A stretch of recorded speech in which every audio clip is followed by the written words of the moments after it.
السلام علیکم ناظرین، آج ہم بات کر رہے ہیں ڈرامہ سے عشق مرشد کی نیکسٹ آنے والی قسط میں کیا کچھ ہونے والا ہے۔ کیا شمیر اور شبرا کی شادی ہو جاتی ہے یا پھر یہ کوئی خواب ہوتا ہے، اور خواب ہوتا ہے تو یہ کس کا ہوتا ہے، اور دوسری بات یہ ہے کہ یہ کشتی پہ کون ہوتا ہے اور یہ کہاں جا رہے ہوتے ہیں۔ یہ سب جاننے کے لیے میری اس ویڈیو کو آخر تک دیکھیں، میرے چینل کو سبسکرائب کر دیں اور ساتھ میں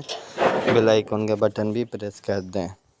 ناظرین، جیسا کہ پچھلی قسط میں ہم نے دیکھا تھا کہ شمیر اپنے باپ کو راضی کر لیتا ہے کہ شبرا کے گھر جائے اور اس کا رشتہ لیں، لیکن اس کا باپ راضی نہیں ہوتا اور وہ مہرین کے پاس جاتا ہے اور مہرین سے کہتا ہے کہ تم کوئی حل نکالو، تو مہرین کہتی ہے کہ میں کوئی حل نکالوں گی۔ پھر ہم دیکھتے ہیں کہ سلمان صاحب جب موچی کے پاس جاتا ہے جوتا بنوانے، تو مہرین کے گنڈے آتے ہیں اور اسے اغوا کر لیتے ہیں اور مہرین کے پاس لے جاتے ہیں۔ جب مہرین سلمان صاحب کے سامنے آتی ہے تو سلمان صاحب پوچھتا ہے کہ تم کون ہو، تو مہرین اپنا بتاتی ہے کہ میں کون ہوں اور کس کی بیٹی ہوں، اور اسے دھمکی دیتی ہے کہ اگر تم اپنی بیٹی کی زندگی چاہتے ہو تو اس کی شادی شمیر سکندر کے ساتھ نہ ہونے دینا، اگر اس کے ساتھ ہو گئی تو تم صرف اپنی بیٹی کو بیاؤ گے اور اس کا جنازہ کوئی اور اٹھائے گا۔ جس پر جب شمیر اور اس کا باپ رشتہ لے کے آتے ہیں تو سلمان صاحب اس کا رشتہ دینے سے انکار کر دیتے ہیں، جس پر شبرا اور اس کی ماں اسے ناراض ہو جاتے ہیں، لیکن سلمان صاحب یہ نہیں بتاتے کہ انکار کی کیا وجہ ہے۔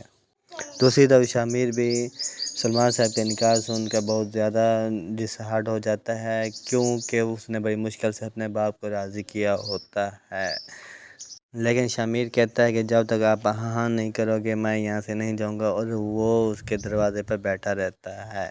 جس پر مہرین اور سلمان صاحب بہت زیادہ پریشان ہو جاتے ہیں اور کہتے ہیں کہ ایک پارٹی کا چیئرمین اگر ایسا کرے گا تو پارٹی کی بدنامی ہے اور لوگ کیا کہیں گے۔ جب شمیر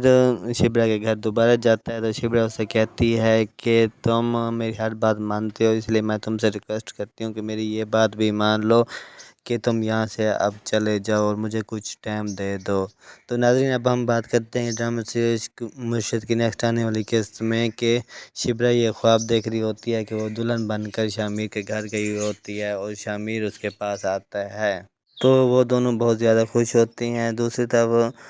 شمیر بھی خواب دیکھتا ہے کہ وہ شبرا کے ساتھ کہیں گھومنے جاتا ہے، دریا کے کنارے یا جھیل کے کنارے، اور جب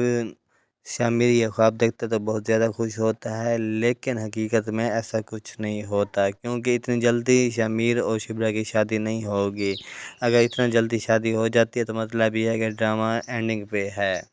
کیونکہ ابھی سلمان صاحب نے مہرین کا راز نہیں بتایا کہ اسے اغوا کس نے کیا تھا اور سلمان صاحب کے انکار کرنے کی کیا وجہ تھی۔ جب سلمان صاحب یہ بات اپنی بیوی کو بتائیں گے تو اس کی بیوی جا کر شبرا سے یا پھر شمیر سے کہے گی، جس پر شمیر اپنے باپ اور مہرین کے بہت زیادہ خلاف ہو جائے گا اور